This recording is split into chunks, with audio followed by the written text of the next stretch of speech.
It was a special day for members of the FC Dallas Special Olympics team last week. The club rounded out its roster with some new athletes in a signing day event sponsored by Globe Life Insurance. The FC Dallas Special Olympics squad will play at Sporting KC on June 19th versus Chicago right here at Toyota Stadium on July 16th and at Colorado on July 23rd. Exciting, and it's fun to take pictures, and you get to see all your friends from last year and meet new people. Super exciting this year, and that the players know what is expected, how the games are going to go. They're even more excited. We have Global Life Facts supporting us this year, bigger and better, and they are just an amazing partner for us. We are actually playing 2 matches away and 1 at home, so it's going to be a long season, but we're ready for it. One of my favorite days of the year to see the athletes come in and sign their contracts for the club, and they look terrific in their uniforms, and this is the kickoff to a great weekend.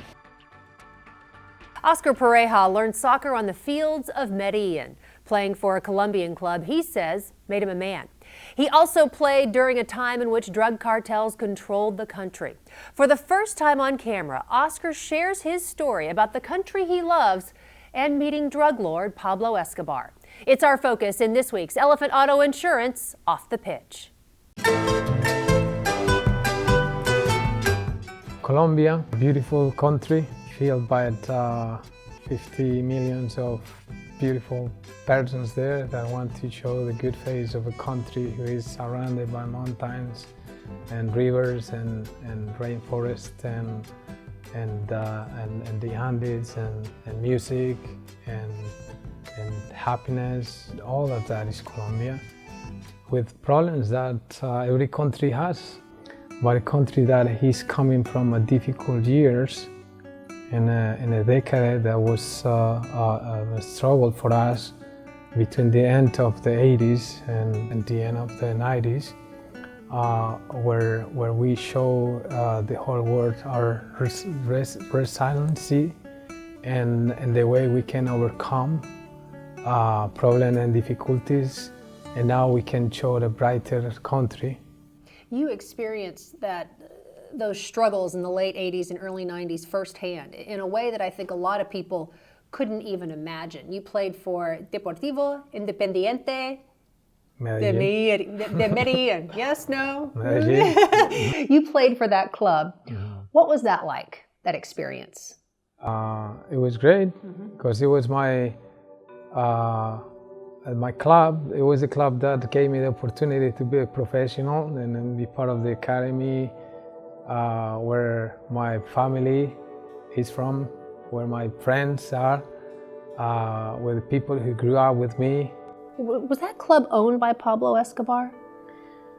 I can't prove you that. I just knew that I needed to come training and play the weekends and defend that jersey with all my heart and those fans that are incredible. And the city, that is the city that I loved, and that's what I knew, you know. After years, we learned many things, you know, that the clubs were owned by people that shouldn't. Yeah, it was a time in our society or in our communities where we were numb. We were soccer players that represent a club, that represent a community.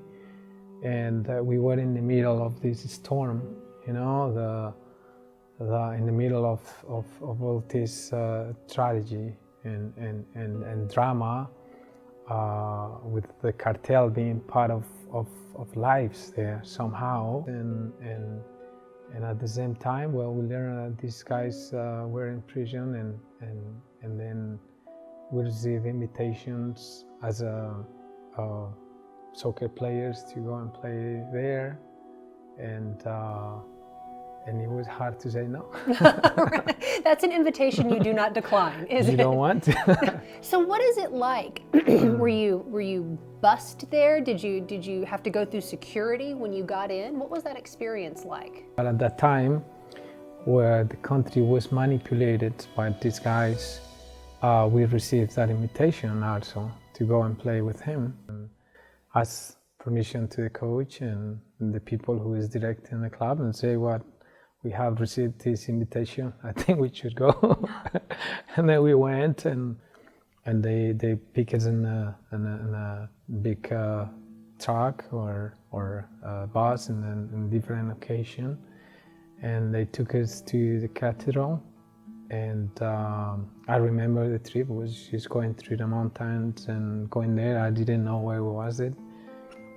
We get in there, we just see everything very normal, and the entrance was a little bit more casual than a real jail. But for me, it was not the point. We were just doing a social event for the players who want to go and spend time with people who was in prison. And you can see the second part of our interview with Óscar Pareja next Saturday right here on FC Dallas Extra Time. Chris, it's been known that Óscar played against Pablo Escobar, and with the series Narcos on Netflix, there's been so much focus in terms of what happened in Colombia during that time. And it was great for Óscar to really open up to us a little bit.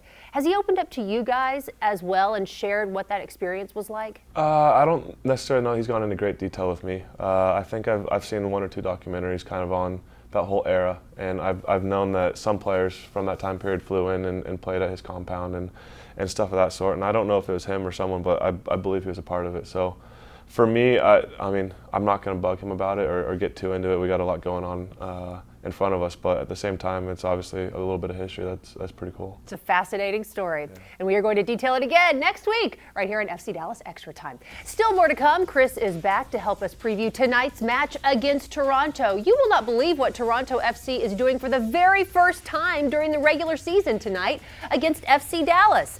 FC Dallas is back home this Wednesday against the defending MLS Cup champion Portland Timbers. Log on to fcdallas.com for tickets and more information. FC Dallas has an exclusive offer for fans who haven't had the chance to experience a game at Toyota Stadium. For just $25 a ticket, you get free parking, a pregame stadium tour, a personalized gift sent straight to your seat, and a chance to take a picture on the Toyota Stadium pitch after the game. Visit firsttimeoffer.com for details.